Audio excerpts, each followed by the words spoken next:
పచ్చని చెట్లు, ఎత్తైన కొండలు, ఆహ్లాదకరమైన వాతావరణం, బూతల స్వర్గం చూసేందుకు వెళ్లిన టూరిస్టులపై విరుచుకుపడ్డారు టెర్రరిస్టులు.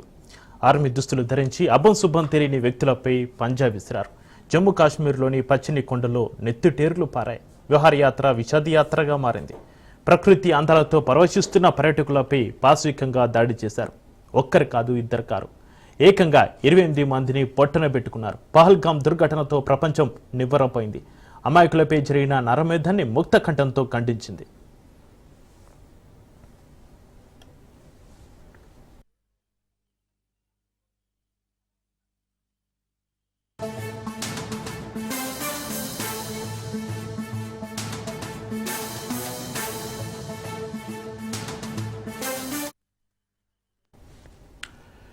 పహల్గామ్ మినీ స్విట్జర్లాండ్గా ప్రసిద్ధి చెందింది. బైసరాన్ ప్రాంతాన్ని ముష్కరులు లక్ష్యంగా చేసుకున్నారు. ఎందుకంటే ఆ ప్రాంతానికి కేవలం కాలినడకన లేదా గుర్రాలపై మాత్రమే చేరుకునే అవకాశం ఉంది. దీంతో ఒక్కసారిగా పర్యాటకులపై తెగబడ్డారు. బైసరాన్లో కాల్పుల శబ్దం వినిపించడంతో వెంటనే భద్రతా బలగాలు అప్రమత్తమయ్యాయి. కానీ అప్పటికే జరగాల్సిన ఘోరం జరిగింది. తమతో వచ్చినోళ్ళు తమ కళ్ళ ముందే ప్రాణాలు కోల్పోయారు.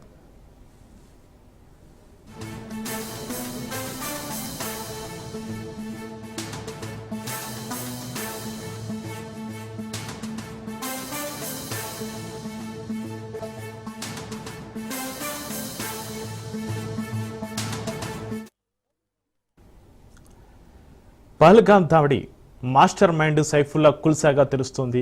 లష్కర్ కమాండర్గా ఉన్న సైఫుల్లా టెర్రర్ అటాక్కు 2 నెలల ముందే ప్లాన్ చేసినట్లుగా తెలుస్తుంది. కుల్సా 2 సార్లు పాకిస్తాన్ ఆర్మీ క్యాంపుకు వెళ్ళినట్లుగా సమాచారం. అలాగే దాడిలో పాల్గొన్న ఉగ్రవాదులకు కోడ్ నేమ్స్ పెట్టుకున్నారట. Terrorist Asif Fauji code name Musa, ఉగ్రవాది Suleman Shah code name Yunus, terrorist Abu Talha code name ఆసిఫ్గా గుర్తించారు.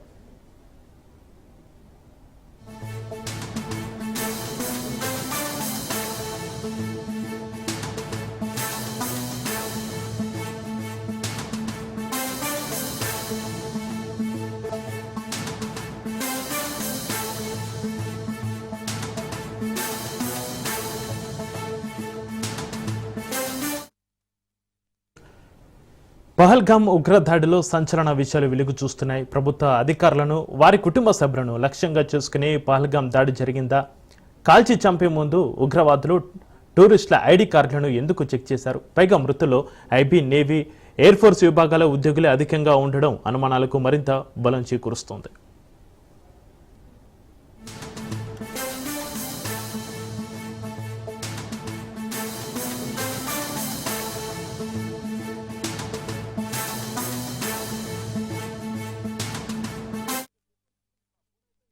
ఇక అమర్నాథ్ యాత్రకు రెడీ అవుతున్న వేళ ఉగ్రదాడి కలకలం రేపుతుంది. జూలై 3వ తేదీ నుంచి 38 రోజుల పాటు అమర్నాథ్ యాత్ర కొనసాగనుంది. దేశవ్యాప్తంగా లక్షలాది మంది యాత్రికులు 2 మార్గాల్లో ఇక్కడకు చేరుకుంటారు. అనంతనాగ్ జిల్లాలో పహల్గామ్ మార్గంలోనే 48 కిలోమీటర్లు ఉండగా గండేర్బల్ మార్గంలో 18 కిలోమీటర్ల దూరం ఉంటుంది. దీంతో పర్యాటకులపై ఉగ్రవాదుల దాడికి తెగబడ్డం ఆందోళన కలిగిస్తోంది.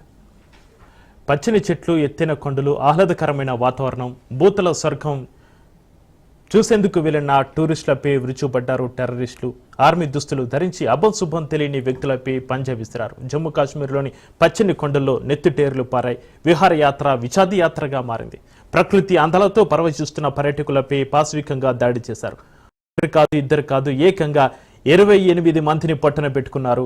పహల్గామ్ దుర్ఘటనతో ప్రపంచం నివ్వెరపోయింది. అమాయకులపై జరిగిన నరమేధాన్ని ముక్త కంఠంతో ఖండించింది. అందుబాటులో ఉన్నారు శంకరు శివాజీ గారు, శివసేన రాష్ట్ర అధ్యక్షులు తెలంగాణ. శివాజీ గారు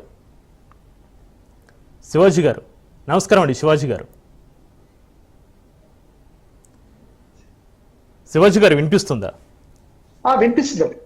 చక్రి గారు నమస్తే, చెప్పండి. రైట్. పహల్గామ్ మినీ స్విట్జర్లాండ్ గా ప్రసిద్ధి చెందింది. బైసరాన్ ప్రాంతాన్ని ముష్కరులు లక్ష్యంగా చేసుకున్నారు. ఎందుకంటే ఆ ప్రాంతానికి కేవలం కాలినడకన లేదా గుర్రాలపై మాత్రమే చేరుకునే అవకాశం ఉంది. దీంతో ఒక్కసారిగా పర్యాటకులపై తెగబడ్డారు.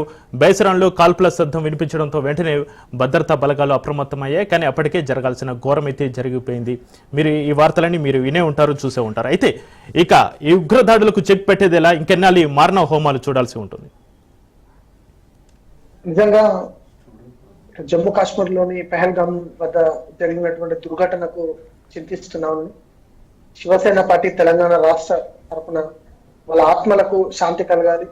ఖచ్చితంగా వాళ్ళ ఆత్మ ఏదైతే ఇక్కడ అనుకోని పరిస్థితుల్లో వాళ్ళు పర్యాటక రంగానికి అక్కడికి వెళ్ళి వాళ్ళు ప్రాణాలు కోల్పోయారో ఖచ్చితంగా ప్రతీకారం తీర్చుకునే రోజు దగ్గరలోనే ఉంటది. భారత ప్రభుత్వం పైన సంపూర్ణమైనటువంటి నమ్మకం ఉన్నది. అనుకోని పరిస్థితుల్లో దుండగులు ఎదురుగా వచ్చి యుద్ధం చేయలేని ముష్కరులు, ఉగ్రవాదులు, గలీజ్ నా కొడుకులు ఎన్ని తిట్టినా తక్కువనే ఈ విధవలని. వీళ్ళ దేశంలో గోధుమ పిండి దొరకలేదు, వీళ్ళ దేశంలో విద్యా సంఘానికి. వీళ్ళ దేశంలో ఎవరు ఎప్పుడు చంపుతుందో తెలుస్తలేదు. స్కూళ్ళలో బాంబులు పెట్టుకుంటారు, మసీదులలో బాంబులు పెట్టుకుంటారు. వీళ్ళ దేశం మొత్తం సంకనాకిపోయింది. చిన్న చిన్న దేశాలు ఈరోజు బాగుపడతా ఉంటే ఈ దేశం మొత్తం సర్వనాశమైంది. అయినప్పటికీ బుద్ధి లేని అడ్డ గాడిదలు పాకిస్తాన్ నా కొడుకులు ఈరోజు పర్యాటక రంగం పైన ఉన్నటువంటి ఒక ప్రాంతాన్ని మొత్తం రక్తపాతంగా చేసినటువంటి ఈ ముష్కరుల పైన భారత ప్రభుత్వం ప్రతీకార చర్య త్వరలోనే తీసుకుంటుందని చెప్పేసి నేను విశ్వసిస్తున్నాను. నిజంగా ఇది ఒక దురదృష్టమైనటువంటి సందర్భం. ఇలాంటి సందర్భంలో మాట్లాడాల్సినటువంటి పరిస్థితి వస్తుందని నేను అస్సలు అనుకోలేదు. ఎందుకంటే 370 ఆర్టికల్ అక్కడ ప్రవేశపెట్టినాం, 370 ఆర్టికల్ పోయింది. అక్కడ మంచిగా ప్రజలందరూ కూడా బతుకుతా ఉన్నారు, పర్యాటక రంగం పైన ఆధారపడ్డారు. కేంద్ర ప్రభుత్వం వేలాది కోట్ల రూపాయలు జమ్మూ అండ్ కాశ్మీర్ కి కేటాయిస్తా ఉన్నది. అక్కడ నిన్న ఒక ప్రభుత్వం కూడా వచ్చింది. ప్రభుత్వం ఏదేమైనప్పటికీ ఆ యొక్క ఆ రాష్ట్రంలో ఉన్నటువంటి ప్రజలందరూ కూడా వాళ్ళు సుఖ సంతోషాలతోటి ఆనందంగా బతుకుతున్నటువంటి తరుణంలో ఈరోజు వాళ్ళ జీవితాల పైన మన్ను వచ్చినటువంటి ముష్కరులు, వాళ్ళ ఆశల పైన ఈరోజు వాళ్ళ ఆశలను ఆవిరి చేసినటువంటి ముష్కరులు, వీళ్ళని ఖచ్చితంగా ఒక్కొక్కరిని తునుకలుగా నరికి కొడుకులని కుక్కలకు వేయాల్సిందిగా ఈరోజు భారత ఆర్మీని, వాయుసేనని మొత్తం అందరినీ కూడా వివిధ దళాలను కూడా ఈరోజు నేను విజ్ఞప్తి చేస్తా ఉన్నా. ఖచ్చితంగా ప్రతీకార చర్య ఉండాలి. ఆనాడు పాకిస్తాన్ ఉగ్ర స్థావరాల పైన చేసినటువంటి దాడిని ఏ విధంగా అయితే ఉరిచిన్నగా చూపించారో ఈ దాడికి ప్రతీకారంగా ఈ నా కొడుకులని చంపి ఖచ్చితంగా మరొక సినిమా తీసి చూపెట్టాలి. ఈ విధంగా ఎవడైనా దాడికి పాల్పడితే ఈ విధంగా ఉంటుందని ఆ నా కొడుకులకు తెలిసే విధంగా చేయాలి. భారతదేశం అంటే ఈరోజు ప్రపంచ దేశాలు భయపడుతున్నటువంటి భారతదేశం. భారత్ను చూస్తే ప్రపంచ దేశాలు భయపడుతున్నాయి. భారత్ తోటి పోటీ పడాలని చెప్పి ప్రపంచ దేశాలు వస్తున్నాయి. భారత్ తోటి సంబంధాలు ఉండాలని చెప్పేసి శత్రు దేశాలు కూడా ఈరోజు మిత్రు దేశాలు అవుతాయి. దీనికి కారణం నరేంద్ర మోడీ గారు, భారత ప్రధానమంత్రి శ్రీ నరేంద్ర మోడీ గారు. నిజంగా చెప్పాలంటే నరేంద్ర మోడీ గారు పాలన చూస్తా ఉంటే రామరాజ్యం ఏదైతే ఉన్నదో ఆ రామరాజ్యం కనిపిస్తా ఉండదు. ఇంత మంచి పరిపాలనలో ఈ నా కొడుకులు వచ్చి ఈ విధంగా ప్రజలను భయప్రాంతం చేసేందుకు అమాయకమైనటువంటి ప్రజలని నిజంగా అందరినీ ఈరోజు పురుషుల్ని చంపినటువంటి ఈరోజు పరిస్థితి కనిపిస్తా ఉన్నది. ఎంత బాధ అనిపిస్తా ఉన్నది. ఈరోజు తల్లికి కొడుకు లేకపోయా, భార్యకు భర్త లేకపోయా, పిల్లలకు తండ్రి లేకపోయా. ఈరోజు ఎంత దురదృష్టమైనటువంటి ఘటన. ఇది కేవలం 28 మంది 30 మంది చచ్చిపోయినటువంటి విషయం కాదు చక్రి గారు. 140 కోట్ల మంది భారతీయుల ఆవేదన ఇది. 140 కోట్ల మంది ప్రతి ఒక్క ఇంటి నుంచి ఒక బిడ్డ చనిపోయినటువంటి ఆవేదన ఇది. కేవలం చనిపోయింది 30 మంది కాదు, ప్రతి ఇంటి నుంచి ఒక బిడ్డ చనిపోయిండు.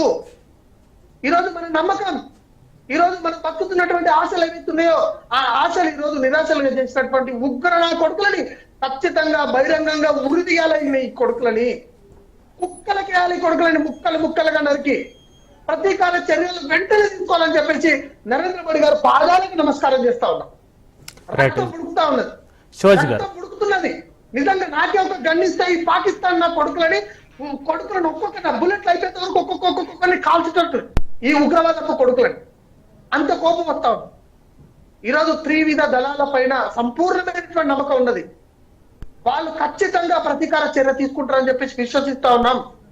భారత ప్రజలుగా మేమందరం కోరుకుంటున్నాం, ప్రతీకార చర్య ఎప్పుడు అమిత్ షా గారు, రాజ్నాథ్ సింగ్ గారు, నరేంద్ర మోడీ గారు దయచేసి ప్రతీకార చర్యను వెంటనే తీసుకోండి. ఆ కుటుంబాలకు ఈరోజు సహాయం చేయాల్సినటువంటి అవసరం ఉన్నది, తోడుగా ఉండాల్సినటువంటి అవసరం ఉన్నదని నేను విజ్ఞప్తి చేస్తాను. ఓకే శివాజీ గారు, మీరు శివాజీ గారు వినిపిస్తుందా? చెప్పండి చక్రి గారు. శివాజీ గారు, అసలు మతం పేరు అడిగి చంపడాన్ని ఎలా చూడాలి? మతోన్మాదులకు ఎలాంటి గుణపాఠం చెప్పాలంటారు శివాజీ గారు?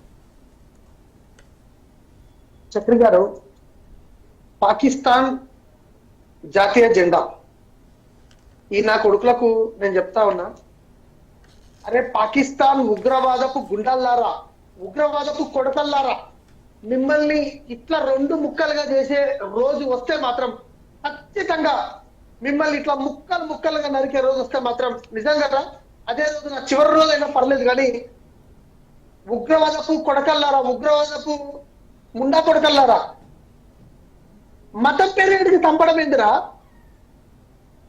ఐడి కార్డులలో పేర్లు కరెక్ట్ ఉందా తప్పు ఉందా అని చెప్పి చూసి చంపడం ఏందిరా? మీరు మనుషులేనారా? మిమ్మల్ని అన్నది కూడా ఒక అమ్మనే కదరా? మీకు మానవత్వం, దేశాభిమానం, ఈ విలువలు ఇవన్నీ ఏం లేవారా మీకు? మిమ్మల్ని కొడకల్లారా, నా భారతదేశ సైనికులు, నా భారతదేశ త్రివిధ దళాలు ఎక్కడున్నా కొడకల్లారా, మిమ్మల్ని పందికొక్కుల్లాగా మిమ్మల్ని కాల్చి చంపకపోతే చూడండి కొడకల్లారా. మిమ్మల్ని ఉగ్రవాదం పైన ఎవడన్నా పోదామని, ఈ దేశం పైన ఎవడన్నా బుల్లెట్ కాల్చుదామని, ఎవడన్నా రాయి వేద్దామని, ఎవడన్నా ప్రయత్నం చేద్దామని అంటే దానికి జవాబు ఎట్లుండాలంటే ఈ ఘటన ద్వారా మన సైనిక దళాలు చేసే ఒక ప్రయత్నం ఏదైతుందో, ప్రతీకార చర్య ఏదైతుందో ఆ నా కొడుకులకు చెప్పు తీసుకొని కొట్టినట్టుగా కావాలని చెప్పేసి నేను కోరుకుంటున్నా. చక్రి గారు, నిజంగా మనసు కలిసి వెళ్తూ ఉన్నది. ఈరోజు నిజంగా నా కుటుంబ సభ్యులు ఈ విధంగా అయినా అన్నంత బాధ అనిపిస్తా ఉన్నది. నిజంగా చెప్పాలంటే ప్రతి భారతీయుడు ఆవేదన లేదు, నా ఒక్కంది కాదు. ఈ విధంగా గన్నులు తీసుకొచ్చి రిలీజ్ అని అడిగి పేర్లు చూసి కావాల్సుకొని పురుషులని మరి మగవాళ్ళని కాల్చి చంపడం అంటే ఇదెంతకు దృశ్యాలకు దారి తీసుకుందండి? ఖచ్చితంగా పిఓకేని సొంతం చేసుకోవాలని చెప్పేసి భారత ప్రభుత్వానికి నేను ఈ రోజు విజ్ఞప్తి చేస్తా ఉన్నా. పిఓకేని వెంటనే మన ఆధీనంలోకి తీసుకోవాలి. పాకిస్తాన్ కి గోధుమ పిండి కాదు కదా, కనీసం పచ్చి మంచినీరు కూడా దొరకకుండా ఈ నా కొడుకులకు చేయాల్సిందిగా విజ్ఞప్తి చేస్తా ఉన్నా. ఈ ఉగ్రవాదపు గుండాలను పెంపొందిస్తున్నటువంటి పాకిస్తాన్ దేశానికి ఖచ్చితంగా సిగ్గు, బుద్ధి, లజ్జ వచ్చేంత వరకు ఈ దేశాన్ని ఉగ్రవాదపు దేశంగా ప్రపంచ దేశాలు ప్రకటించేంత వరకు భారతదేశానికి సంబంధించినటువంటి ప్రతి ఒక్క అధికారి పనిచేయాల్సిందిగా నేను ఈరోజు విజ్ఞప్తి చేస్తా ఉన్నాను. చక్రి గారు, ఇటుక మనకు డిబేట్ లో మనతో పాటు డిబేట్ లో జాయిన్ అయ్యారు ప్రముఖ రాజకీయ విశ్లేషకులు మామిడి గిరిధర్ గారు. గిరిధర్ గారు, అసలు ఇంతకు అసలు ఏంటి టీఆర్ఎఫ్ లష్కర్ బి టీమ్ గా కాశ్మీర్లో సృష్టించిన రక్తపాతం ఏంటి? అసలు లష్కర్ తోయిబా స్థానంలోకి ఈ డేంజరస్ గ్రూప్ ఎలా వచ్చిందనే అనుమానాలు వస్తున్నాయి, చాలా ప్రశ్నలు అయితే ఉత్పన్నం అవుతున్న పరిస్థితి. చక్రి గారు, మీకు, శివాజీ గారికి, మీ ప్రేక్షకులందరికీ నమస్కారాలండి. ఈ ఘటన జరుగుతుంది అని చెప్పి మాలాంటి వాళ్ళు కొంతమంది చాలా కాలంగా మనం దీని గురించి ఎక్స్పెక్ట్ చేస్తున్నాము. దీనికి నేపథ్యం కూడా మనం చూసాం. ఎందుకంటే ఏ దేశంలో అయినా అంతర్కలహాలు వచ్చి ఆ దేశం ముక్కలవుతుందేమో అన్నటువంటి పరిస్థితి వచ్చినప్పుడు వాళ్ళ శత్రువుని వేరే బాహ్య శత్రువుని తీసుకొచ్చేటువంటి ప్రయత్నం చేస్తారు. వాళ్ళు అంటే అంతర్గతంగా వాళ్ళ దేశాన్ని ఒక తాటి మీద తీసుకెళ్ళి దాన్ని ఉమ్మడిగా ఉంచాలి అనుకుంటే కనుక బాహ్య శత్రువు కావాల్సి వస్తుంది వాళ్ళకి. గతంలో చాలాసార్లు చేసినటువంటి చర్యలు ఇవే. ఈవెన్ చైనా కూడా అంతే. 1962లో 2 కోట్ల మంది వాళ్ళు ఆహారం లేక చచ్చిపోయారు. వాళ్ళు చనిపోతే కనుక ఎక్కడ కమ్యూనిస్ట్ పార్టీ ఆఫ్ చైనా దాన్ని సత్తా నుంచి తీసేస్తారో అన్న భయంతో భారతదేశం మీద వాళ్ళు యుద్ధం చేశారు. పహల్గామ్ ఉగ్రదాడిలో అసలైతే సంచలన విషయాలైతే ఒక్కొక్కటిగా వెలుగు చూస్తున్నాయి. ప్రభుత్వ అధికారులను, వారి కుటుంబ సభ్యులను లక్ష్యంగా చేసుకుని ఈ దాడులు జరగాయా అని కూడా అనుమానాలు అయితే వ్యక్తం అవుతున్నాయి. ఎందుకంటే టూరిస్టుల దగ్గర ఒక్కొక్కరి దగ్గర కూడా ఐడి కార్డులను, ప్రూఫ్లను కూడా వారు చెక్ చేసినట్టు కూడా తెలుస్తోంది. నిజంగా చెప్పాలంటే ఇది భారతదేశం పైన జరిగినటువంటి దాడి. దాంట్లో ఇంకొక దాడి కూడా చూడొచ్చు. కావాల్సుకొని మత విద్వేషాలు రెచ్చగొట్టి ఈ దేశంలో ఒక వర్గం ఇంకొక వర్గం పడద్దు, ఈ దేశంలో సస్యశ్యామలంగా ఉండొద్దు. భారత ప్రభుత్వం ఒక గొప్ప నిర్ణయం తీసుకున్నది పార్లమెంటు ద్వారా. రాష్ట్రపతి కూడా ఆమోదించినటువంటి చట్టం వక్. ఈ వక్ సంబంధించినటువంటి ఆందోళనలు ఈ విధంగా ప్రొటెస్ట్ జరుగుతూ ఉండదు. అంటే భారతదేశంలో న్యాయ వ్యవస్థ మనకు రాజ్యాంగం ఇచ్చినటువంటి హక్కు ఏంటంటే నిరసన తెలుపుకునే హక్కు ఉన్నది. కాబట్టి ఈ నిరసన నేపథ్యంలో ఈ విధంగా కావాల్సుకొని హిందూస్నే కావాల్సుకొని టార్గెట్ చేయడానికి, అంటే ఈ దేశంలో మతాల కొన్నాళ్ళు సృష్టించారు. ఆ ఉగ్రవాదులకు తెలియనటువంటి విషయం ఏంటంటే ఈ దేశంలో ఉన్నప్పుడు ఖచ్చితంగా ఈ దేశ ప్రజలు వాళ్ళ హక్కుల గురించి కొట్లాడతారు. కానీ ఈ దేశం పైన దాడి చేసేందుకు వచ్చినటువంటి వాడు ఎవడైనా ఉండని ఖచ్చితంగా వాడి పైన 100% ఈ దేశంలో ఉన్నటువంటి ప్రతి ఒక్కరు కూడా వాడి పైన కొట్లాడతారు. ఇంకొక విషయం, తన బిడ్డల ముందే 40 బుల్లెట్లకు పైగా ఒక మన హైదరాబాద్ కు చెందినటువంటి ఒక వ్యక్తిని పైన కాల్చడం అనేది ఎంత దురదృష్టకరమైనటువంటి విషయం, ఎంత భయంకరమైనటువంటి విషయంగా చూడాలి చక్రి గారు. ఇద్దరు గారు లష్కర్ తోయిబా స్థానంలోకి అసలు ఈ డేంజరస్ గ్రూప్ ఈ టిఆర్ఎఫ్ అనేది ఎలా వచ్చింది అనేది మనం డిస్కస్ చేస్తున్నాం. టిఆర్ఎఫ్ అనేది ఏం లేదండి, ఉన్నదే లష్కర్ తోయిబా. లష్కర్ తోయిబాని ఎప్పుడైతే మనం బ్యాన్ చేశామో ప్రపంచం కూడా అందరి బ్యాన్ చేయడం మొదలుపెట్టారో, అమెరికా కావచ్చు, యూరోప్ కావచ్చు, ఈవెన్ యునైటెడ్ నేషన్స్ కావచ్చు, దాంట్లో ఉన్నటువంటి వ్యక్తుల మీద వ్యక్తిగతమైనటువంటి బ్యాన్స్ వాళ్ళ మీద ఇంపోజ్ చేసిన తర్వాత కొత్త పేరు తీసుకొచ్చారు. రెండవది ఆర్టికల్ 370ని మనం సవరణ చేసిన తర్వాత, ఆర్టికల్ 370 తీయలేదు, ఇది ఒకటి గుర్తుపెట్టుకోవాలి. ఈరోజు కూడా మన చట్టంలో ఆర్టికల్ 370 ఉన్నది, కానీ దాని అప్లికబిలిటీ టు కాశ్మీర్ తీసేసాం మనం. అదొకటే చేసాం, సవరణ చేసాం మనం. సవరణ చేసిన తర్వాత ఏదో అక్కడ లోకల్గా కశ్మీర్లో ఉన్నటువంటి ముస్లింలకు దీనివల్ల కష్టం వచ్చింది కాబట్టి వాళ్లే ప్రతీకారం తీర్చుకునే ప్రయత్నం చేస్తున్నారని ఒక చిత్రీకరించే ప్రయత్నం పాకిస్తాన్ చేసింది. అందుకనే ఈ యొక్క ద రెసిస్టెన్స్ ఫోర్స్ అనేది క్రియేట్ చేశారు.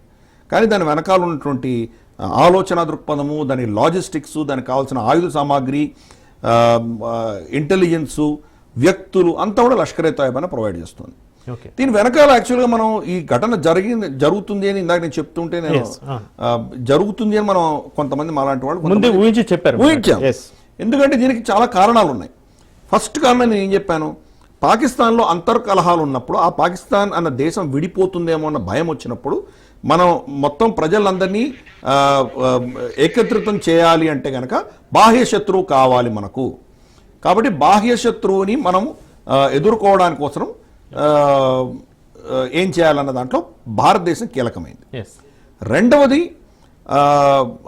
అక్కడ హఫీజ్ సయీద్, లష్కర్ ఏ తోయిబా చీఫ్ అధినేత ఎవరైతే ఉన్నారో అతని కుటుంబ సభ్యులని ఎవరో తెలియనటువంటి అజ్ఞాత్ బందూక్దార్ అంటారు, అన్నోన్ గన్మెన్, వాళ్ళని చంపుతున్నారు.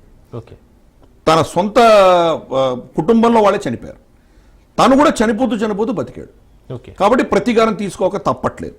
ఇది రెండవది. మూడవది, బలూచిస్తాన్లో మనం ఏదో చేస్తున్నామని చెప్పి మన మీద ప్రతీకారం తీస్తున్నట్టు చూపించాల్సిన ఆవశ్యకత అసీం యూనివర్కి ఉన్నది. నాలుగవది, అతను రీసెంట్గా ఇచ్చిన స్టేట్మెంట్ మనం చూసాం. ఏమన్నాడు అతను, జమ్మూ కాశ్మీర్ అన్నది మాకు జగ్యులర్ వెయిన్ అన్నాడు. అంటే మాకు రక్తాన్ని ప్రసారం చేసేటువంటి మెయిన్ నరం ఏదైతే ఉందో అది జమ్మూ కాశ్మీర్. జమ్మూ కాశ్మీర్ లేకపోతే కనుక మేము లేవన్నట్లు చెప్పాడంటే అక్కడ ఏదో చేయబోతున్నాను అని ఆల్రెడీ వార్నింగ్ ఇచ్చాడు అతను. 2 స్టేట్ థియరీ, హిందువులు ముస్లింలు వేరే దేశాలని చెప్పాడు.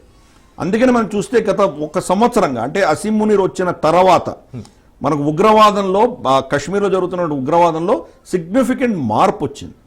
గతంలో మన సైనిక దళాల మీద, ఆఫీసర్ల మీద, పోలీసుల మీద దాడులు జరిగేవి. ఇప్పుడు అవి మానేసి హిందువుల మీద దాడులు మొదలుపెట్టారు. మొట్టమొదటి దాడి మనకు జూన్లో అడిగి మరి దాడి చేస్తున్నారు. అది ఇప్పుడు చూస్తున్నారు మీరు. ఇది ఆల్రెడీ మొదలైంది, అదే చెప్తున్నాను నేను. 2024 జూన్ మొదటి వారంలో శివ్ఖోరి అనేటువంటి ఒక క్షేత్రం నుంచి వైష్ణవదేవికి వెళ్తున్నటువంటి యాత్రికుల మీద దాడి చేసి 8-9 మంది చంపారు అక్కడ. దాని తర్వాత దోడా, కిష్త్వర్, జమ్మూ ప్రాంతంలోనే దాడులు జరిగినాయి. అలాగే ఈవెన్ గత సంవత్సరంలో కూడా పెహల్గాంలో ఒక జంటని చంపారు, వాళ్ళు భార్యని భర్తని చంపారు. అది లిటరల్గా చెప్పాలంటే పెహల్గాంలో జరిగినటువంటి మొట్టమొదటి ఘటన కొన్ని దశకాలుగా. పెహల్గాం చాలా సేఫ్. అటువంటి ప్రాంతంలో ఈరోజు జరిగినటువంటి ఘటన చాలా టార్గెటెడ్గా చేశారు. దీనికి కారణం ఏంటంటే భారతదేశం ప్రతీకారం తీర్చుకోవాలి అని కోరుకుంటున్నారు వాళ్ళు. మనం ప్రతీకారం తీర్చుకునే వాళ్ళ మీద ఏదో బాంబులు దాడి చేయడమో, అక్కడ స్ట్రైకులు చేయడమో చేస్తే కనుక ఇమ్మీడియట్గా దేశానికి విపత్కరమైన పరిస్థితి వచ్చింది, మనమందరం కలిసికట్టుగా కాఫర్లను ఎదుర్కోవాలి అని చెప్పేసి వాళ్ళ దేశాన్ని మళ్ళీ కలిపేటువంటి ప్రయత్నం చేయాలని చెప్పి వాళ్ళు ప్రయత్నం చేస్తున్నారు. ఈరోజు విడిపోతున్నటువంటి పాకిస్తాన్ మళ్ళీ కలిసేటువంటి ప్రయత్నం కోసం ఇది చేస్తున్నారు. పాకిస్తాన్ అన్న దేశానికి, ప్రతి దేశానికి ఒక డిఎన్ఏ ఉంటుంది, ఒక క్యారెక్టర్ ఉంటుంది, నేచర్ ఉంటుంది. పాకిస్తాన్ అన్న దేశం ఎప్పుడూ లేదు, చరిత్ర ఇతిహాసంలో ఎప్పుడూ లేదు.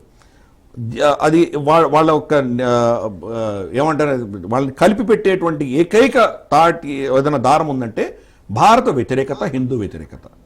వాళ్ళు ఏది కాదో వాళ్ళు తెలుసు, కానీ వాళ్ళు ఎవరో వాళ్ళకి తెలియదు.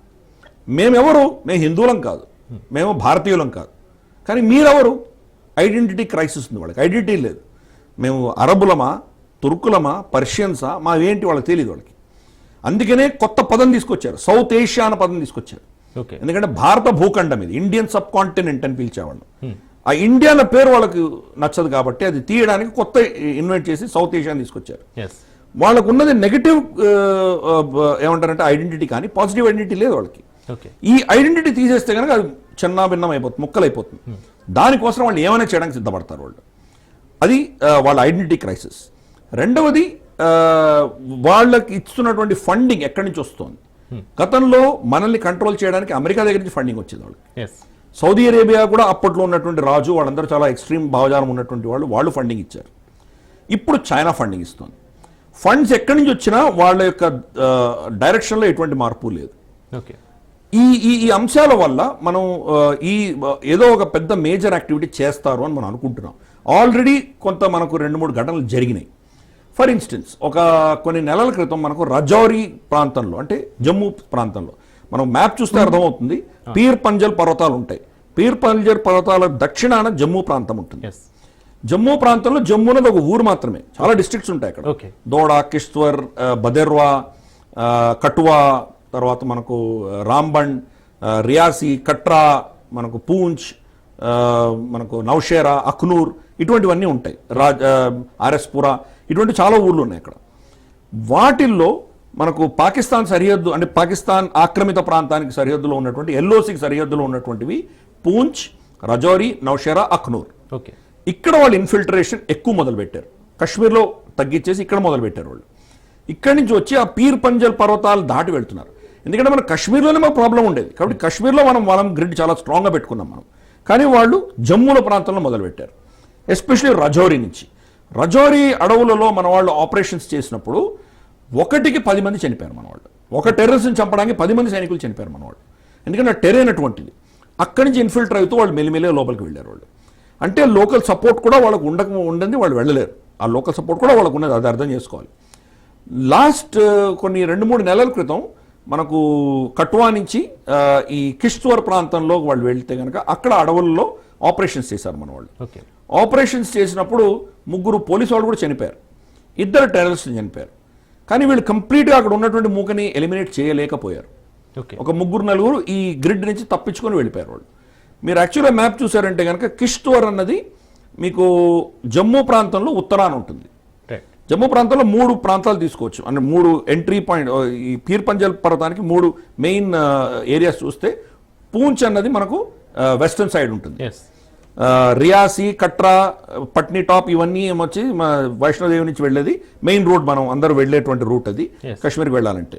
అలాగే ఈస్ట్ సైడ్ కిష్త్వర్ అని ఉంటుంది. కిష్త్వర్, దోడా, తర్వాత కిష్త్వర్ ఉంటుంది. సో కిష్త్వర్ నుంచి పహల్గామ్కి ఈజీగా వెళ్ళొచ్చు. ఈ యొక్క అడవులు ఏవైతే ఉన్నాయి, కింకారణ్యాలు, అవి ఒకటే కామన్. మధ్యలో పీర్ పంజల్ మౌంటైన్స్ ఉన్నాయి, వీళ్ళు ఇక్కడి నుంచి దాటి వెళ్ళారు. వెళ్ళి అక్కడ దాడి చేశారు. సో కాబట్టి ఇది ఈ గతంలో ఎప్పుడు కూడా హురియత్ కాన్ఫరెన్స్ ఉన్నప్పుడు టూరిస్ట్ ప్లేసెస్ ఎప్పుడు టార్గెట్ చేయలేదు వాళ్ళు. టూరిస్ట్ ప్లేసెస్ ఎందుకంటే ఈ సపరేటిస్ట్ వేర్పాటువాదులకు అక్కడ అసెట్స్ ఉన్నాయి, హోటళ్ళన్నీ వాళ్ళవే, ఈ షికారాలన్నీ వాళ్ళే ఉన్నారు, గుర్రాలు తీసుకెళ్లేటువంటి వాళ్ళే, అక్కడ తినేటువంటి హోటల్స్ ఇవన్నీ వాళ్ళవే.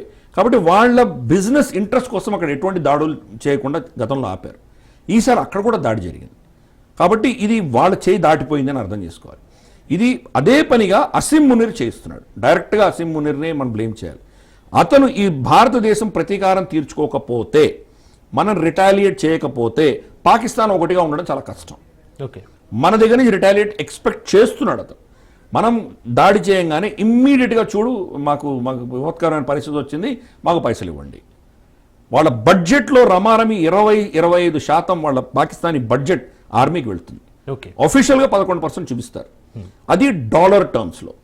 గతంలో వాళ్ళ రూపాయి, పాకిస్తానీ రూపాయి 150-140 ఆ రేంజ్లో ఉండేది డాలర్తో పోల్చి చూస్తే. ఇప్పుడు అది రమారమి 300 దాకా వెళ్ళిపోయింది అది. కానీ వాళ్ళ బడ్జెట్లో మాత్రం డాలర్లోనే వాళ్ళు తీసుకోవాలి. అంటే ఈ యొక్క లాస్ ఏదైతే ఉందో. గీదర్ గారు, మీరు చెప్పినట్టుగా ఈ పాకిస్తాన్ ఉగ్రమూకల్ని పెంచి పోషిస్తుంది పాకిస్తాన్ కూడా అందరికి తెలిసిన విషయం, ఓపెన్ టాక్. అది భారతదేశం కూడా ఎప్పటికప్పుడు కూడా ప్రపంచ దేశాలకు కూడా తెలియపరుస్తున్న పరిస్థితి, పాకిస్తాన్ కుట్రలని బయటపెడుతున్న పరిస్థితి. అయినా కూడా పాకిస్తాన్కి సహాయం చేసే పరిస్థితులు ఉన్నాయి. చేస్తున్నారు కదా, అందరూ చేస్తున్నారు. ఇప్పుడు ఫర్ ఇన్స్టెన్స్ అమెరికన్ అంబాసిడర్ అంటే బైడెన్ అడ్మినిస్ట్రేషన్లో ఉన్నటువంటి అంబాసిడర్ ఆయన పిఓజేకేకి వెళ్ళాడు. ఆయన దాన్ని పిఓకే అనకూడదు, మనం అగైన్ టర్మ్స్ చాలా కేర్ఫుల్గా వాడాలి. ఓకే, పిఓకే అని పిలవకూడదు. కశ్మీర్ భాష మాట్లాడేది ప్రాంతం వాళ్ళ దగ్గర లేదు. ఓకే, బారాముల్లా తోటి కశ్మీర్ వ్యాలీ అయిపోతుంది, అదంతా మన అధీనంలోనే ఉంది. వాళ్ళ దగ్గర ఉన్నది రాజా హరిసింగ్ అధీనంలో ఉన్నటువంటి జమ్మూ కాశ్మీర్ రియాసత్లో కొంత భాగాలు వాళ్ళ దగ్గర ఉన్నాయి.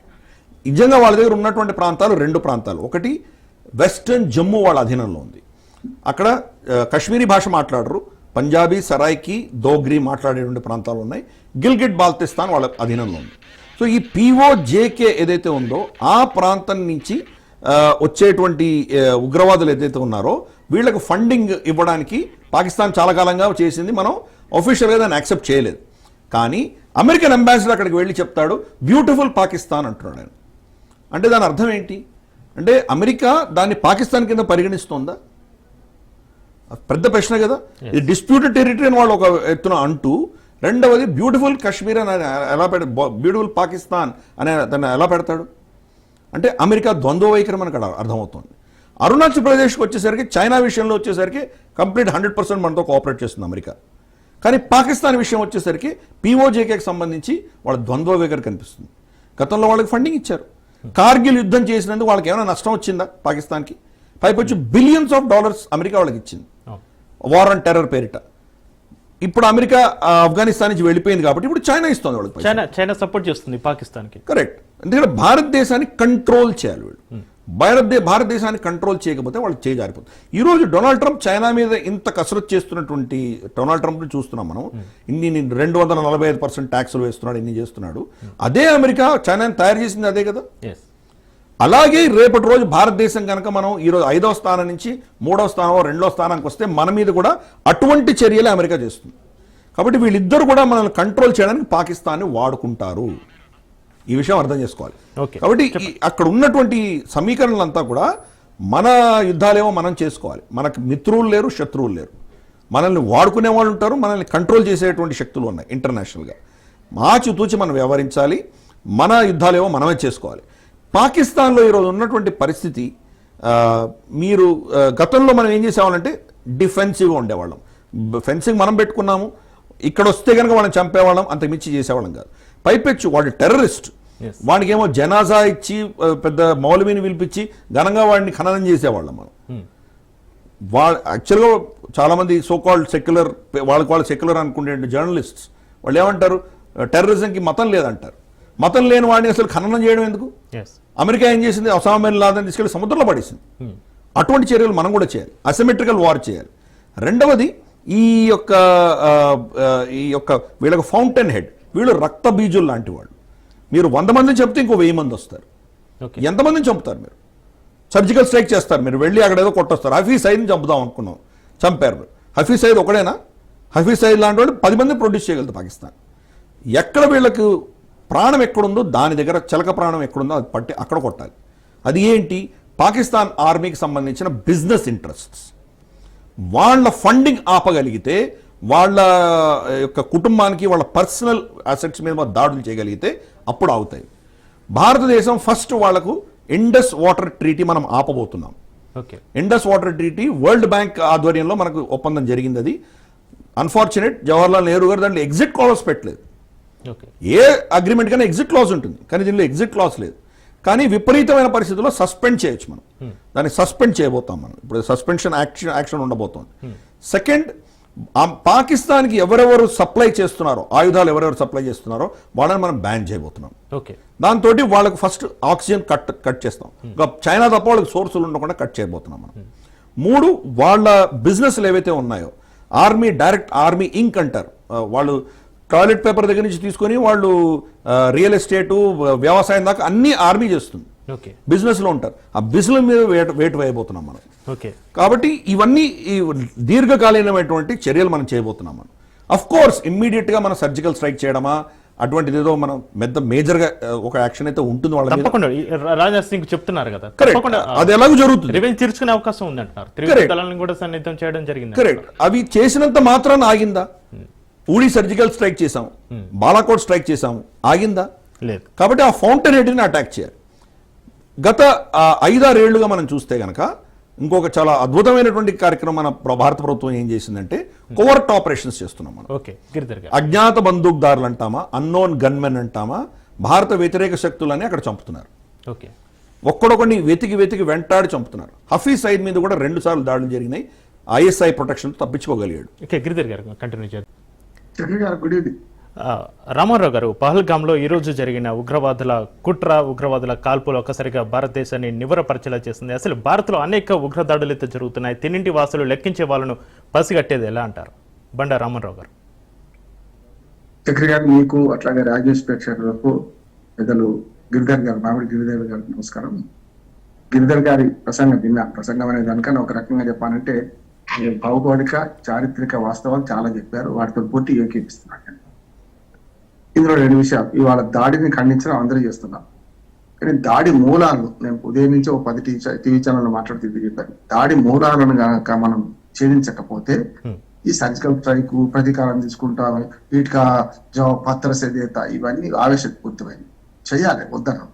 కానీ ఈ దీనికంటే ముందు ఇప్పుడు ఈ తీవ్రవాదులు 6 మంది చంపేసాం అనుకోండి, పోతుంది. ఇంతకు ముందు మంచి ఫౌంటైన్ థియరీ చెప్పారు మనకు గిరిధర్ గారు.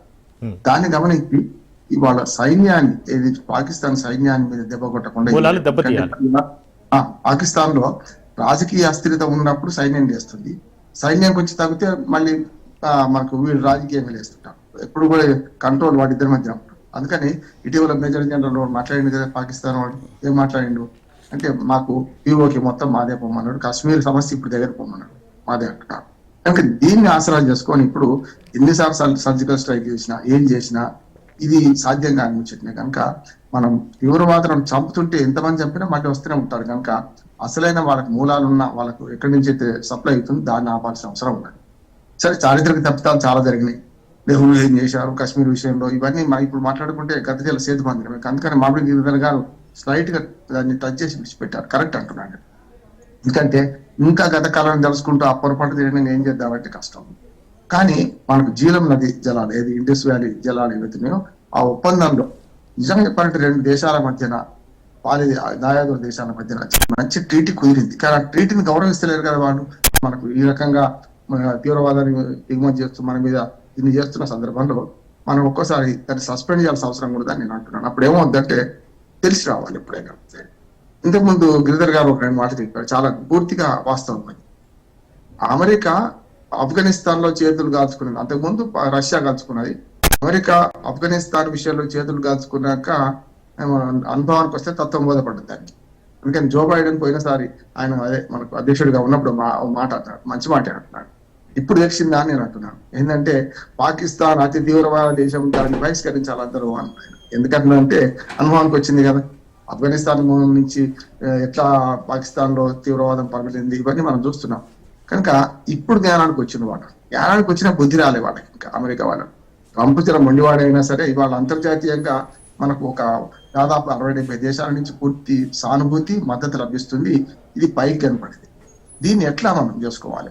ఇవాళ తీవ్రవాదులు నిన్నటి దాడి అనేది దేన్ని ఎట్లా ఉద్దేశించి, నేను వాళ్ళ ప్లాన్ ఏమనుకుంటున్నానంటే, మనకు నిన్న అంతర్జాతీయంగా దీన్ని బాగా ఫోకస్ చేద్దాం అనుకున్నారు 2. ఒకటి సౌదీలో మోడీ తిరుగుతున్నారు, జో బాన్స్ ఎవరైతే మనకు మన అమెరికా ఉపాధ్యక్షుడు మన దగ్గర ఉన్నారు. ఇప్పుడు సంఘటన చేస్తే, ఈ దుశ్చర్య పాల్పడితే ప్రపంచం అంతా అలర్ట్ గా చూస్తుంది, మన వైపు చూస్తుంది అని చెప్పి అది జరిగింది. వాళ్ళ ఉద్దేశం, తీవ్రవాద ఉద్దేశం నెరవేరింది అనుకున్నాం. ఇప్పుడు మన ఉద్దేశం కూడా, మనం కూడా దీన్ని ఉపయోగించుకోవాలి. వాళ్ళు తీవ్రవాదులు ఎట్లా ఉపయోగించుకుంటూ మనం కూడా ప్రపంచం మొత్తం వీటి చూస్తుంది కదా, అయ్యా దుర్మార్గం ఇది అని చూపించడానికి మనకు మంచి ఉదాహరణ దొరికిందని నేను అంటున్నాను. తప్పదు. ఎందుకంటే గతంలో ఈ గత 10 ఏళ్లుగా గతంలో లాగా, అంటే ముందు 2014 కన్నా ముందు పిచ్చి దాడులు చాలా జరిగాయి. అవన్నీ కూడా ఒక ఎత్తు, ఇప్పుడు నిన్న జరిగిన దాడి ఒక ఎత్తు. ఎందుకు చెప్తున్నానంటే, పిచ్చివాటి చేతిలో రాయి అని గతంలో అనుకునేవాడు, ఇప్పుడు అట్లా కాదు, టార్గెటెడ్ దాడి నిన్న జరిగింది. గతంలో మనకు హైదరాబాద్ జరిగిన మనకు బాంబు పేరుడు కానీ, తెలుసు కానీ, గోకుల్ చాట్స్ కానీ, లేకుంటే మన లుంబిని కానీ, లేకుంటే బొంబాయి దాడులు కానీ 100 చెప్తా. ఇవన్నీ కూడా 2014 ముందు జరిగిన బాపతి అన్ని కూడా జనసామర్థ్యం ఎక్కువ ఉంటే అక్కడ దాని మీద దాడులు చేశారు. అంటే అక్కడ హిందువులు, ముస్లింలు ఏముండే అందరికి ఎవరైనా చనిపోతారు, అదే అందరూ చనిపోతారు. కానీ ఇది అట్లా కాదు. ఆ దాడులకు దీనికి తేడా. ఇవాళ ఖచ్చితంగా ఆ నాన్ ముస్లింలని చంపే ప్రయత్నం చేశారు. ఎందుకంటే హిందూ అని అంటలేదు, ఎందుకంటే ఇక్కడ ఇద్దరు వేరే విదేశాలు కూడా చనిపోయింది కదా. కనుక వాళ్ళు చూసింది ఏంటంటే చెడ్డీలు విడిపించి మరి సున్నత్ ఉందా లేదా చూసి చేయడం. ఇది చెప్పడానికి కూడా నాకు బాగా అనిపిస్తలేదు. అట్లానే వాళ్ళను ఖురాను సూక్తులు వాళ్ళవేమని చెప్పడం. అంటే ఇవన్నీ ఎట్లయినాయి అంటే తప్పించుకోవడానికి వీలు లేకుండా రెండు పెద్ద ఎత్తున ప్లాన్ చేశారు. వాళ్ళు పెట్టి నాన్ ముస్లిమ్స్ సంపాదిస్తున్నారు, ముఖ్యంగా హిందువులు దాంట వాళ్ళ టార్గెట్. రెండోది ఏం చేశారు, భర్తలను అంటే మగవాళ్ళని చంపారు, ఆడవాళ్ళని పిల్లల్ని విడిచిపెట్టారు. ఇప్పుడు మిగతా దాడిలో దీనికి తేడాలు చెప్తున్నాను. మిగతా దాడిలో ఇవన్నీ ఉండవు, ఎవరైనా చచ్చిపోతారు, వృద్ధులు కానీ పిల్లలు కానీ ముసలోళ్ళు కానీ చచ్చిపోతారు. ఇక్కడ అట్లా కాదు, చంపుకుంటే ఏమన్నారు, మీ మోడీకి చెప్పుకో అనే మాట మాట్లాడారు. అంటే ఇవాళ ఇక్కడ దాకా చేరాలి అని చెప్పడం కోసం అన్నట్టు. అందుకని ఈ దాడిని వేరేగా చూడాలంట. ఈ దాడిలో ఇప్పటికీ చంపేసిన ఇద్దరు అంటున్నారు, కానీ మన భద్రతా వైఫల్యం కూడా కనపడుతుంది. అంటే నేను భద్రతా దళాల మానసిక స్థైర్యాన్ని దెబ్బతీయడానికి అసలు అంటేను ఇది సరైనది కూడా కాదు, ఆ దెబ్బతీస్తే కూడా. కానీ భద్రతా వర్గాలు ఇప్పటిదాకా హెచ్చరించిన హెచ్చరికలను ఖాతరు చేయలేదు అంటున్నాడు. ఎందుకంటే ఇంతకుముందు గిరిధర్ గారు చెప్పినట్టు ఆ ప్రాంతం మీద వారు చాలా పట్టుంది. నేను ఒక 3 సార్లు పోయాను మొత్తం అంతా, ఇక్కడి నుంచి శ్రీనగర్ దాకా, అమర్నాథ్ దాకా, పహల్గామ్ అయితే ఒక రోజు ఉన్నాను కూడా. ఇవన్నీ చూస్తే మన పహల్గామ్లో వెళ్ళే పరిస్థితి చూసుకుంటే మామూలు అప్పుడు కూడా టూరిస్టులు వస్తున్నారు కదా, మరి దాన్ని గమనించి ఎందుకు ఈ భద్రతా చర్యలు తీసుకోలేదని ఒకటి. రెండోది, దేశంలో సున్నితంగా కొన్ని పరిణామాలు జరుగుతున్నాయి, వాటి వివరాలు తెలియదు. ఎందుకంటే ఇప్పటికే 370 ఆర్టికల్ రద్దు చేయడం నుంచి మొదలుకొని ఇక్కడ ఏదైతే దేశంలో వక్ఫ్ బోర్డు రద్దు, దాని మీద నేను పూర్తిగా సమర్థిస్తాను, రద్దు కరెక్ట్ అంటున్నాను. అనుకుంటూనే ఈ ఏదైతే ముర్షిదాబాద్ పథకాలలో ఉన్నాయో ఇవన్నీ జరుగుతున్న క్రమంలో సున్నితమైన విషయాల మీద ప్రభుత్వాన్ని నిర్ణయం తీసుకుంటున్నప్పుడు మనం మరింత అలర్ట్గా ఉండాల్సిన అవసరం ఉంది అని నేను అంటున్నాను. అది జరగలేదు. అంటే భద్రతా దళాల వైఫల్యం కనపడుతుంది. అది గోవల్ కంటగడతామా, మోడీ కంటగడతామా, రాజకీయంగా చాలా మాట్లాడవచ్చు, కానీ తప్పు అంటున్నాను. ఇప్పుడు అంతేందుకు రాజకీయంగా ఒక మాట మాట్లాడతాను చక్రి. మనకు మల్లికార్జున ఖర్గే చాలా హుందాగా మాట్లాడాడు, చాలా లేఖిగా మాట్లాడింది రాహుల్ గాంధీ. తప్పు. అంటే దీన్ని ఉపయోగించుకుందాం అనుకుంటుంది, అట్లా కాదు కదా. అందుకనే మహాభారతంలో ఒకటి ఉంది, ధర్మరాజు అంటాడు, మనం వేరు 105 మంది, 100 మంది వేరు, 5గురు వేరు, కానీ కలిపితే వేరే శత్రువు వచ్చిన 105 మంది అంటాం కదా. అందుకని దీన్ని చాలా మూలాలు వెతికి దాన్ని దెబ్బతీయాల్సిందే తప్ప కేవలం వాళ్ళు మేము అంత చూస్తాం అనే మాట, కేవలం తీవ్రవాదులు అంత చూస్తాం అనే మాట వట్టిదే అని అనుకుంటున్నాను, సరైనది కాదంటున్నాను. ఓకే రామారావు, మెయిన్గా ఇక్కడ మరో అంశం, అమర్నాథ్ యాత్రకు రెడీ అవుతున్న వేళ ఉగ్రదాడి అయితే ఒకవైపు కలకలం రేపుతుంది. ఎందుకంటే మనం గతంలో చూసాం 2000 సంవత్సరంలో అమర్నాథ్ యాత్రికులపై దాడి జరిగింది, 32 మంది మృతి చెందిన పరిస్థితి. మరోవైపు 2001లో అమర్నాథ్ యాత్రికులపై దాడి జరిగి 13 మంది మృతి చెందిన పరిస్థితి. ఈ పరిస్థితి ఏ విధంగా చూడాలంటారు? అమర్నాథ్ యాత్రకు ఒకవైపు రెడీ అవుతున్న టైంలో ఇలాంటి ఉగ్రవాదుల దాడిని ఏ విధంగా చూడాలి? కరెక్ట్. కొన్ని ఘటనలు గతంలో జరిగిన మాట వాస్తవమే, కానీ రీసెంట్గా చూస్తే ఎస్పెషలీ మనకు ఆర్టికల్ 370 సవరణ జరిగిన తర్వాత అమర్నాథ్లో ఎటువంటి ఘటనలు జరగలేదు. చాలా పటిష్టమైనటువంటి సెక్యూరిటీ గ్రిడ్ మన దగ్గర ఉన్నది.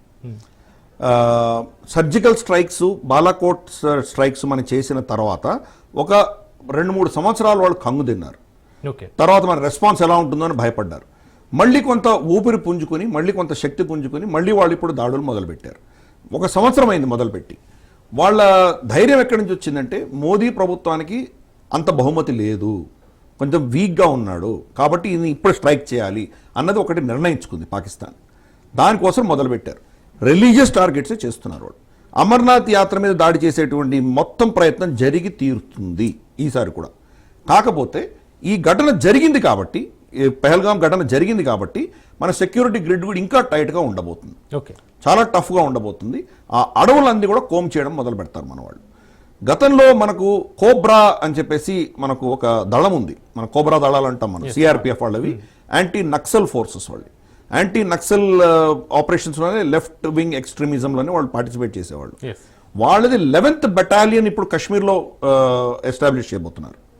అంటే అడవులలో యుద్ధం చేసేటువంటి నైపుణ్యం వాళ్ళకు ఉన్నది కాబట్టి వాళ్ళని ఇక్కడ కశ్మీరీ అడవులలో దించేటువంటి ఒక నిర్ణయం ప్రభుత్వం తీసుకుంది. అది ఈ దాడి కంటే ముందరే తీసుకుంది. అది అన్ఫార్చునేట్గా ఈ దాడి జరిగింది కాబట్టి ఇప్పుడు అది త్వరితగతిన డిప్లాయ్మెంట్ జరగబోతోంది. ఎందుకంటే నక్సల్ ప్రభావిత ప్రాంతాలు చాలా తగ్గిపోయినాయి, ఇప్పుడు ఉన్నవి చాలా తక్కువ డిస్ట్రిక్ట్స్, కాబట్టి ఆ ఫోర్స్ అంతా కూడాను కాశ్మీర్కి షిఫ్ట్ చేయబోతున్నారు. ఇప్పుడు వాళ్ళ టాక్టిక్స్ అన్ని కూడాను అడవుల నుంచి వస్తున్నారు, వాళ్ళు హిందువులను టార్గెట్ చేస్తున్నారు. ఈ 2 టాక్టిక్స్ మనకు స్పష్టంగా కనిపిస్తున్నాయి. మోస్ట్లీ జమ్మూ ప్రాంతంలో టార్గెట్ చేస్తున్నారు. ఇప్పుడు ఫస్ట్ టైం టూరిజం స్పాట్ని కూడా టార్గెట్ చేశారు. కాబట్టి ఈ ప్రాంతాలంతా ఈ అడవి ప్రాంతాలని శానిటైజ్ చేసేటువంటి ప్రయత్నం చేయబోతున్నాం. Okay. ఇంతవరకు చేసిన సెక్యూరిటీ మన ఆపరేషన్స్ అన్ని కూడా మన ఊర్లు ఎస్పెషలీ మన పట్టణాలు వీటినన్నింటినీ శానిటైజ్ చేసుకున్నాం. కాబట్టి ప్రతి మేజర్ ఊర్లలో మనకి ఇబ్బంది లేదు. ఇప్పుడు కూడా మనకు పహల్గామ్లో జరగలేదు గొడవ. పహల్గాం నుంచి 5 కిలోమీటర్ల పైన కొండ మీద వెళ్ళినటువంటి ప్రాంతంలో అక్కడ జరిగి అక్కడి నుంచి చంపేసి మళ్ళీ అడవుల్లోకి వెళ్ళిపోయారు. నడక మార్గం ప్లేస్ వాళ్ళు టార్గెట్ చేస్తారు. ఎక్కడో రిమోట్ గా ఉన్న ప్రాంతం టార్గెట్ చేసి మళ్ళీ అడవుల్లోకి వెళ్ళిపోయారు. వాళ్ళు ఊర్లోకి రాలేరు, ఎందుకంటే ఊర్లో చాలా సెక్యూరిటీ గ్రిడ్ చాలా టైట్ గా ఉంది. కాబట్టి ఇది మనం సాధించగలిగాం. కానీ అరణ్యాలలో అడవులలో ఇంకా మనం కొంత అంతగా మనం ఫోర్స్ డిప్లాయ్ చేయలేదు. ఏదైనా మీరు అన్నట్టుగా బీజేపీ ప్రభుత్వం వచ్చిన తర్వాత అయితే ఉగ్రవాదుల దాడులు చాలా వరకు తగ్గినాయి. తగ్గడమే కాదు, మనం వాళ్ళ శత్రు స్థావరాలు వెళ్ళి కొడుతున్నాం కదా. ఇప్పుడు అందుకనే ఇది ప్రతీకారం. హఫీజ్ సయీద్ యొక్క కుటుంబాన్ని మొత్తం లేపేశాం మనం లిటరల్ గా. తమ్ముళ్ళని, తన మేనల్లుళ్ళని, తన ఇతరత్ర ఎవరైతే కుటుంబం ఉన్నారో వాళ్ళని టార్గెట్ చేసి చంపాం మనం. ఈవెన్ రంజాన్ టైంలో కూడా వాళ్ళ బంధువు ఒకతను నమాజ్ చేసి బయటికి రాగానే గుర్తు తెలియని బందూక్దారు అతను చంపేశాడు. చచ్చిపోతుంది, చంపేవాళ్ళు వాళ్లే, చచ్చిపోతున్నది వాళ్లే. ఎక్కడ కూడా ఈ రోజు దాకా ఐఎస్ఐ వాళ్ళు మేము నంబర్ 1 ఇంటెలిజెన్స్ ఏజెన్సీ చెప్పుకుంటారు కదా, ఒక్క వ్యక్తిని కూడా ఈ రోజు దాకా పట్టుకోలేకపోయారు వాళ్ళు. భారతదేశం చేసిందని ప్రూవ్ చేయలేకపోయారు వాళ్ళు. కానీ చచ్చిపోతున్న వాళ్ళందరూ భారత వ్యతిరేక శక్తిలో చనిపోతున్నారు. అంటే మన ప్రమేయం లేకుండా చనిపోతున్నారా? మనకి ఎక్కడ ఎవిడెన్స్ లేదు, మనల్ని పాయింట్ చేసే ఎవిడెన్స్ ఎవరి దగ్గర లేదు. కానీ తప్పకుండా మనం ఏదో చేస్తున్నాం, ఇది కూడా రికగ్నైజ్ చేయాలి. మనం కోవర్ట్ ఆపరేషన్స్ చేస్తున్నాం. గతంలో ఏంటంటే డిఫెన్సివ్గా ఉండేవాళ్ళం, మన దేశంలో వస్తే చంపేవాళ్ళం వాళ్ళు. ఇప్పుడు వాళ్ళ దేశంలోకి వెళ్ళి వాళ్ళని చంపడం మొదలుపెట్టాం. కాబట్టి ఇటువంటి ప్రతీకార దాడులు వాళ్ళు ప్రయత్నం చేస్తున్నారు. ఇది లాస్ట్ డిచ్ ఎఫర్ట్ కింద నేను భావిస్తాను. ఆఖరిగా మన మీద ఏదో చేసేదో చేయాలన్నటువంటి ప్రయత్నం వాళ్ళు చేస్తున్నారు. కానీ అన్ఫార్చునేట్ 20-30 మంది చనిపోయారు. ఇది చాలా దారుణమైన పరిస్థితి. కానీ మన సెక్యూరిటీ ఆపరేటర్స్ 20-30 ఇటువంటి దాడులను ఆపిన తర్వాత ఒకటి మనం తప్పాం. మనం ఎన్నో ఆపరేషన్స్ మనం ఆపగలుగుతున్నాం. మనం ఇందాకే ఎగ్జాంపుల్ ఇచ్చాను నేను. కటువా తర్వాత మనకు కిష్ట్వర్ ప్రాంతంలో మనకు లాస్ట్ టైం జరిగినటువంటి రైడ్స్ లో 3 పోలీసులు చనిపోయారు. జమ్మూ కాశ్మీర్ పోలీసులు చనిపోయారు, 2 టెర్రరిస్టులను చంపాం మనం. కాబట్టి ఇటువంటి వాళ్ళని చాలా మందిని మనం ఎలిమినేట్ చేయగలుగుతున్నాం. కాబట్టి నా కంక్లూషన్ ఒకటే, అసిమెట్రికల్ వార్ని అసిమెట్రికల్ గా ఎదుర్కోవాలి. ఇది సివిలైజేషన్ యుద్ధం. ఇది వ్యక్తులను చంపితే లాభం లేదు. వీళ్లకు ఊపిరి పోస్తున్నటువంటి ప్రాణం వస్తున్నటువంటి సోర్స్ ని మనం ట్యాకిల్ చేయాలి. భారత ప్రభుత్వం ఇమ్మీడియట్ గా సర్జికల్ స్ట్రైక్స్ లాంటివి ఏవో చేసి వీళ్ళని ఫస్ట్ చంపుతుంది, ప్రతీకారం తీర్చుకుంటుంది. కానీ లాంగ్ టర్మ్ గా వాళ్లకు ప్రాణం పోస్తున్నటువంటి సోర్సెస్ ఏవైతున్నాయో దాన్ని టార్గెట్ చేయబోతున్నాము, తప్పకుండా మనం చేయబోతున్నాం. రైట్, గిరిధర్. ఓకే, రామ్మోహన్ రావు గారు, మీరు ఫైనల్ గా మీరు చెప్పండి, నిసాయిలపై కాల్పులు చేయడాన్ని ఎలా చూడాలి, చంపాలని ఏ మతం చెప్తుందంటారు? రామ్మోహన్ రావు గారు. చంపాలని ఏ మతం చెప్తుందంటే ఈ మతం చెప్తుంది కదా, సమస్య అదే కదా, జిహాద్ అదే కదా. కనుక 2 విషయాలు మనకేంటంటే, ఏదైనా సరే దొంగ దెబ్బను పసిగట్టాల్సింది కాదంటలేదు. కానీ 100 సార్లు మన అప్రమత్తతో నుండి 99 సార్లు సక్సెస్ అయ్యి ఒక్కోసారి సక్సెస్ కాలేకపోతే ఇట్లాంటి దాడులు జరుగుతుంటారు స్పష్టంగా. కనుక ఈ దాడిని కేవలం ఇట్లా చూడకుండా ఇప్పుడు మతపరమైన దాడి జరిగింది కనుక స్పష్టంగా దీన్ని ఇంకా గట్టిగా ఎదుర్కోవాల్సిన అవసరం ఉన్నది. ఇప్పటికే దోవల్ మనకు సలహాదారుతో మాట్లాడుతున్నారు, క్యాబినెట్ మీటింగ్ జరుగుతున్నది. దీన్ని కొన్ని బహిరంగంగా ఉండి చెప్పరాలు కూడా. కొన్ని ఆపరేషన్స్ బహిరంగంగా ప్రజలకందరికీ తెలిసేది కాదు. ప్రజల్లో భాగోద్వేగం ఉంటది, ఉద్రేకం ఉంటది, ఇప్పుడే వెళ్ళి పాకిస్తాన్ స్వాధీనం చేసుకోవడం ఉంటుంది, ఇవన్నీ ఉంటాయి. కనుక అంతిమంగా భారత ప్రభుత్వం ఇప్పుడు ఇంకా డిఫెన్స్ ధోరణిలో పోకుండా అఫెన్స్ ధోరణిలో పోవాల్సిన అవసరం అయితే నొక్కి చెప్పాల్సిన అవసరం అయితే ఉన్నదండి. Right, thank you Rammohan Rao గారు, థ్యాంక్ యూ గిరిధర్ గారు. ఇది వాటి స్పెషల్ డిబేట్. చూస్తూనే ఉండండి రాజ్ న్యూస్.